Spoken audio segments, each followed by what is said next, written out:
نا ان کے چھوڑیں کام، یہ ڈاکٹر انجینئر وغیرہ ادنا کام ہے کرتے پھریں، مگر آپ معلم ہیں، آپ نے لوگوں کی تعلیم اور تربیت کا کام تو پیغمبر کرتے۔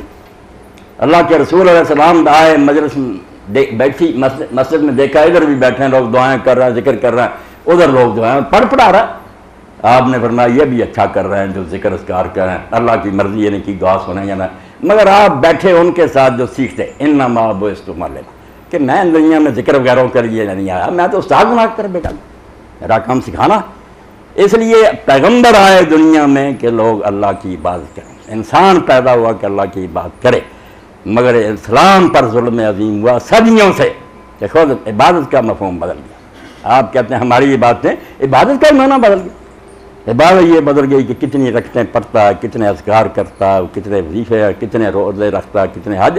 آپ اس بات کو بھی ذہن میں بٹھائیں۔ آپ میرے بہت ذی احترام ساتھی استاد ہیں، استادوں کے بارے میں میرا تصور جو ہے نا بہت بلند۔ میں نے ایسا دور دیکھا کہ امتحانوں کے دنوں میں ہمارے اساتذہ اپنے گھر سے مٹی کا تیل لالٹنوں میں ڈال کر ہمیں اسکول میں رکھتے پڑھاتے، کوئی ٹیوشن نہیں، کوئی فیس، ایسے مشکل۔ اور میں صبح و شام پہلی جماعت کے استاد سے لے کر آخری کے لیے دعا کرتا ہوں کہ اللہ وہ تو بہت برگزیدہ لوگ تھے، ایسی نیت اور خلوص سے پڑھاتے تھے کہ یہ بچے لوگوں کی امانت ہمارے۔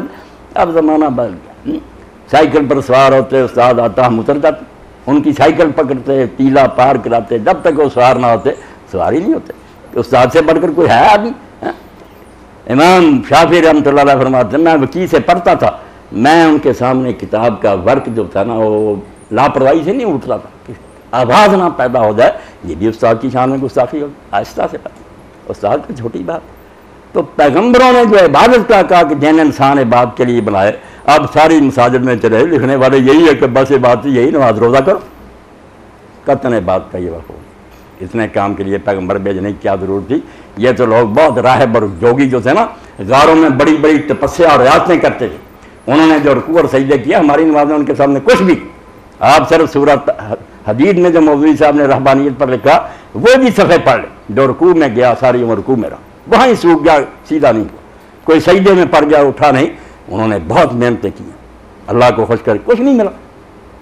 بھئی اللہ نے جس بات کا حکم دیا، عبادت کیا؟ قرطبی رحمۃ اللہ علیہ فرماتے ہیں عبادت تو ہے یا تذلل والتواضع، پست ہو کر رہنا، تکبر اور غرور کا نام نہیں، ہر وقت ذہن میں کہ میں خدا کا ایک عاجز غلام، وہ عدالت کی کرسی پر بیٹھا وہاں بھی یاد کہ میں ایک مالک کا نوکر، وہ دکان پر ہے وہاں بھی یاد ہے کہ میں ایک متواضع اور متظلم، میری کیا حیثیت؟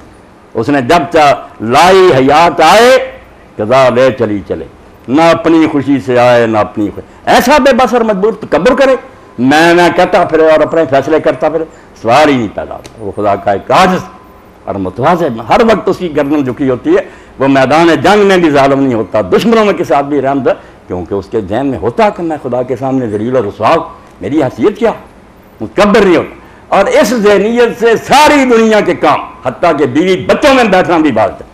یہ بات کا مفہوم چھوڑیں کہ مسجدوں میں جا کر اللہ اللہ کرنے کے بعد کہتے ہیں عبادت پوری زندگی، جو شیخ الاسلام ابن تیمیہ فرماتے ہیں اور عبادت تو ہے طاعت اللہ بامتثال ما امر اللہ علی السنۃ الرسل، عبادت کیا ہے؟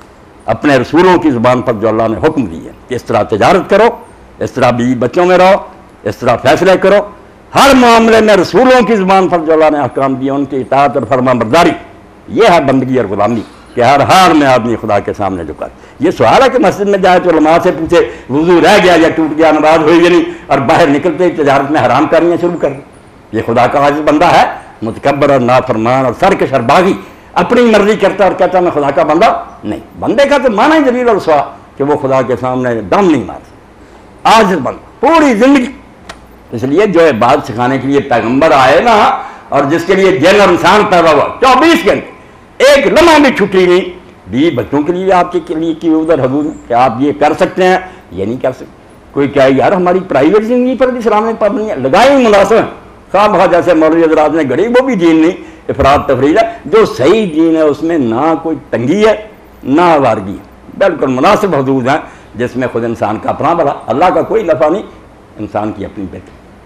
اور اسی کو امام ابن قیم رحمۃ اللہ علیہ فرماتے ہیں یہ لوگ ابن تیمیہ کی تو کتاب اردو میں منتقل ہو گئی، اگر آپ کو ملے عبادت پر ہی پڑھنی ہے۔ لوگوں نے دیکھا کہ اللہ فرماتا ہے یا ایھا الناس اعبدوا ربکم، اے لوگوں رب کی عبادت کرو. عبادت ہے کیا؟ پوری کتاب العبودیہ رسالہ ہے جو شیخ الاسلام نے اسی پر لکھا کہ عبادت ہے کیا، کس کے لیے پیغمبر آتے. ایسی کمال اعلیٰ کہ دھنگ رہ جاتا. احادیث علماء امت کے اقوال اردو میں ترجمہ ہو. تو انہیں کے شاگرد نے کئی فرماتے ہیں عبادت کیا ہے؟ عبادت نام ہے اس کا العبادت اسم جامع لکل ما یحبہ اللہ ویرضا ہو. ہر وہ کام جس کو اللہ پسند کرتا ہے، خواہ وہ حلال روزی کمانا، خواہ اپنی بیوی سے محبت کرنا، خواہ زمیندارہ کرنا، ہر کام من الاقوال والاعمال المرضیۃ الباطنۃ والظاہرہ. خدا کے جتنے پسندیدہ کام ہیں ظاہر میں اور باطن میں، وہ سارے جو ان کی اطاعت کرنا، یہ اصل میں اللہ کی بات بندگی. زندگی آمد برائے بندگی، زندگی بے بندگی شرمندگی. بندہ تو پیدا ہی اس لیے ہوا تھا کہ بندگی کرے، غلام بن کر آقا نہ بنے. کبھی نہ ذہن میں آئے کہ میں تو خود مختار ہوں، اپنی مرضی شروع کر دے. سرکار دو عالم فخر بنی آدم حضرت محمد رسول اللہ صلی اللہ علیہ وسلم نے کیسے فرمایا لا یؤمن احدکم حتی یکون ہواہ تبعا لما اتیت. تم میں سے کوئی شخص مومن نہیں ہو سکتا جب تک وہ اپنی خواہشات اور مرضیاں چھوڑ کر اس چیز کے تابع نہیں ہو جاتا جو لے کر میں آیا. اگر وہ شریعت کا تابع نہیں ہو تو من مرضی کیا ہے، وہ کب بندہ ہے؟ وہ بندہ نہیں، وہ رب بن گیا، خود آقا اور مالک بن گیا، غلامی سے دست بردار ہو گیا، بغاوت کر دی اس نے. بندہ ہوتا تو کہیں یہ نہ کہتا کہ میں کیا، تم نے اپنا سب کچھ اللہ کی سپرد کر دیا. اس لیے ہماری نمازوں کے آغاز میں یا نماز کے اندر بھی لوگ کرتے ہیں سب سنت ہے، کوئی بات نہیں. وَلْكُلُّ سُنَّةٌ، شاہ ولی اللہ فرماتے ہیں سب سنت ہے. وَلِكُلٍّ أَصْلٌ رَصِيدٌ، سب کی بڑی بنیاد ایک بار کرنے کی. یہ صرف جھگڑے پیدا کر کے ان لوگوں نے موقع دے دیا، مناظرے کر کے کہ دنیا کہتی اسلام کیا، فساد کا سبب. نہیں سمجھتے کہ 200 سال پہلے شاہ ولی اللہ سمجھا دیا کہ دور بدلنے والا ہے، ریشنلزم آنے والا. لوگ عقل سے سوچیں گے اب نہ ویسا ہی کرے کہ یہ فقہ ٹھیک ہے، یہ مانو کہ اللہ کے رسول نے یہ سب کام کیا اور کوئی منسوخ نہیں ہوا، اب بھی جائے. اور سفیان ابن عیینہ کی طرح اگر کوئی کرے، کسی نماز میں رفع یدین کرے، کسی نہ اثر سنت پر ہو، ایک پر بھی رہنا رہو مگر انکار نہ کرو، بالکل نہ کہو دوسرا غلط ہے. ایک لفظ ہی شیخ انور رحمۃ اللہ علیہ فرماتے ہیں کہاں ایک لفظ کے منسوخ ہو گیا. جھوٹ بولتے ہیں جھگڑوں خاطر. نہ رفع یدین منسوخ ہوا، نہ یہ کہ اس کے بغیر نماز نہیں پڑھی. دونوں طریقے نہ ہے کیا. آپ ہاتھ اٹھاتے ہیں، اب ہاتھ بھی کیا اس طرح کانوں کو پکڑ، ہاتھ اٹھانے بھی نہیں آئے، نہ اٹھانے والوں کو پتا. چلو ایک مرتبہ اٹھاتے ہو پھر بھی سمجھو کیسے اٹھانا. قبلہ کی طرف ہتھیلیاں اس طرح اچھی طرح کھڑا کرو، یوں نہیں مکھیوں کی طرح کھڑا کرو، اور ذہن میں بٹھاؤ کہ میرے دونوں ہاتھ خالی ہیں نا، ان میں کچھ بھی نہیں. میں نے اللہ کے سامنے قبلے کی طرف منہ کر کے خانہ کعبہ گواہ کر کے کہ اللہ تو نہیں، اللہ کا گھر تو سامنے ہے. میں نے اعلان کر دیا کہ میرے ہاتھ جیسے شیخ اکبر محی الدین فرمایا صفر ہو جائے. میرے پلے کچھ ہوتا تو ہاتھ خالی کیوں ہوتے؟ میرا کچھ نہیں، یہ سب اللہ کی امانت ہے. میں ہر شے سے خالی، اللہ میرے ہاتھ خالی، میرے پاس کچھ نہیں. اور شاہ فرماتے ہیں باطنی طور پر سوچے ادھر لا حولا لکھا ہوتا ہے، ادھر لا ولا قوت، کہ نہ مجھ میں کوئی زور ہے اور نہ میری کوئی تدبیر ہے، اللہ تیری توفیق کے بغیر کچھ نہیں. اس لیے اسی پر تو حضور نے فرمایا کہ ایک مرتبہ تم ہاتھ اٹھاتے ہو 10 انگلیاں ہیں، اللہ تعالیٰ 10 نیکیاں دے. وہ اعلان کرتا ہے کہ میں ہر شہر سے اللہ دستبردار، میرے ہینڈز اپ ہیں، میرے پلے ہے کیا، کس بات پر دعویٰ کروں، کس گل تے دس میں کراں دعویٰ، میرا نہیں تو مال بیگانہ. کوئی میرا ہو تو میں کہوں گا میرا تو نہیں. اسی کو شیخ اکبر اللہ کے ولی نے فرمایا کہ لفظ ایک ہی ملا کر پڑھیں تو ہم کہیں گے مال ہی، اس کا معنی بن جائے گا کہ میرا مال. اگر رک کر پڑھیں گے کہ ماں بھی، معنی ہو جائے گا میرا نہیں. میرا کہاں، جس کا ہے وہ لے جاتا. ابھی ایسا فرما رہا ہے نا، کوئی جوانی میں چلا جاتا بڑھاپا، ہوں دے اپنے کو رہیں دے اکھیں اپنی ویکھیا ٹر دیا. اتنا پیارا باپ ہوتا بیٹا اپنا تو رکھ لو، پھر نہیں اپنا نا جس کا ہے لے جاتا. تو جو مان لے ہاتھ اٹھا کر کے اللہ میں پہلے ہی مان گیا، مجھے عقل آ گئی، میرا نہیں، سب تیرا گھر گواہ، میں نے اس کو سامنے کر کے ہاتھ کھڑے کر دیے، میرا کچھ نہیں. تو جب یہ اعلان کر دیا کہ میں سرکشی سے تائب ہو گیا، میں نے نافرمانی چھوڑ دی، میں ہوں کیا کہ نافرمانیاں کروں، تیرا ایک عاجز بندہ ہر وقت جھکا رہتا ہوں. یہ بات جو جب پیغمبر سکھانے کے لیے، اب اس کے لیے اللہ کے رسول نے جب سمجھایا کہ میرے لیے اللہ نے ساری زمین کو مسجد بنا دی، اس کا یہ بھی معنی ٹھیک ہے کہ جہاں جی چاہے ہم نماز پڑھ سکتے ہیں، پچھلی امتوں کی طرح نہیں کہ صرف عبادت گاؤں میں جا کر پڑھتے تھے. مگر اقبال کو اللہ نے بڑی بصیرت دی کہ اس نے کہا نہیں مسلمانوں تم بھولے ہو، بات تو کچھ اور. زمین تو اللہ کی مسجد کی قبضہ اس پر یہود نصارہ کا ہوگا، ہندو قابض ہوگا، حکومت غیروں کی ہوگی۔ آج عنایت ہائے سلطان دی مسجد معاشد ہمارا روئے۔ اب میں رو رہا ہوں اور ظالم تشریحیں کرنے کی غلبہ اسلام کی بات نہ کرو یار، اور ہم سے تم اللہ اللہ کرو، دوسروں کے اور چھیڑنا نہیں، وہ زیر سایہ رہے۔